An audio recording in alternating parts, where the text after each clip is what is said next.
How do we recognize the diversity present in our classrooms and communities?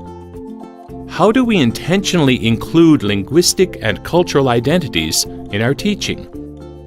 Keeping in mind that language is a key component of teaching and learning, how do we capitalize upon the strengths inherent in difference? By addressing these questions, we are beginning an important discussion related to intercultural competence. So what, then, does this term mean? Intercultural competence can be defined as the ability to recognize and value difference and build upon the strength that diversity affords. While our world is becoming smaller, our horizons are becoming broader.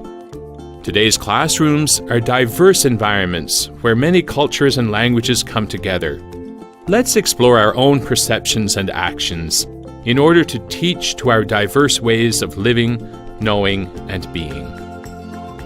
One way of doing this is through Byram and colleagues' 3 strands of intercultural competence: openness, knowledge, and adaptability. Openness begins with self-reflection and entails a willingness to explore our worldviews and experiences. While engaging in this introspection, we become curious, ready to learn about ourselves and about the people in our classrooms, our schools, and our communities. Our respect for diversity means being comfortable living in the space between the familiar and the unknown. Knowledge, when viewed through the lens of intercultural competencies, involves empathy and discovery. Empathy does not mean that we have to identify with a specific culture, but rather that we are open to engaging with diverse worldviews. As educators in multilingual and multicultural classrooms, we have an opportunity to discover new information about and with our students. Adaptability builds on openness and knowledge and turns our sights to positive action. Being able to adapt our actions can be challenging. It requires flexibility, communicative awareness, and positive risk-taking. As models of language and behavior for our learners, we can intentionally foster respectful relationships and a sense of community. So how can we support openness, knowledge, and adaptability in our classrooms? The first thing to keep in mind is that all of us want to be accepted. Developing intercultural competencies allows us to foster inclusive classroom communities. Here are a few actions we might consider in our multicultural environments. First, we must get to know our students and their families. We all know how important this is, but sometimes extra effort may be needed to learn about the experiences of diverse learners.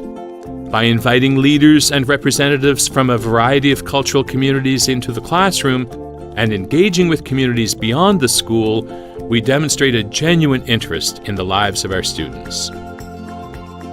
Second, let's not underestimate the power of multi-language school welcome signs and invitations to events. Taking it further, engage learners and their families by providing opportunities to include home languages in school projects. Recognize and integrate the various languages and prior knowledge students bring with them to school. Third, while keeping high expectations for all language learners, let's remember that students' preferred ways of learning may differ from our own. For example, cooperative groupings, project-based learning, and self and peer assessment activities may be unfamiliar or uncomfortable for some students. When engaging in these types of learning activities, model the process and provide opportunities for practice in order to facilitate new ways of participating for all students. It is also important to provide a variety of modes of engagement, representation, and expression whenever possible. Finally, because our classrooms are inclusive and interactive spaces, we must communicate clear expectations for respect and model behaviors that create a safe climate. As teachers, we also model skills in mediation and cross-cultural communication. According to the Common European Framework of Reference for Languages, or the CEFR, mediation is not simply concerned with communicating a message, but rather with facilitating understanding between and among language users. As one example, descriptors relating to facilitating plurilingual spaces have been added to the CEFR. We might consider these new ideas and reflect on ways that we can continue to open up our learning environments as spaces for intercultural dialogue and exchange. To conclude, the intercultural competence journey begins with self-awareness.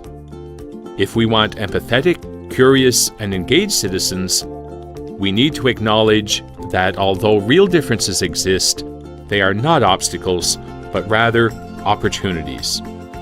Intercultural competence begins with an openness to difference and a desire to learn.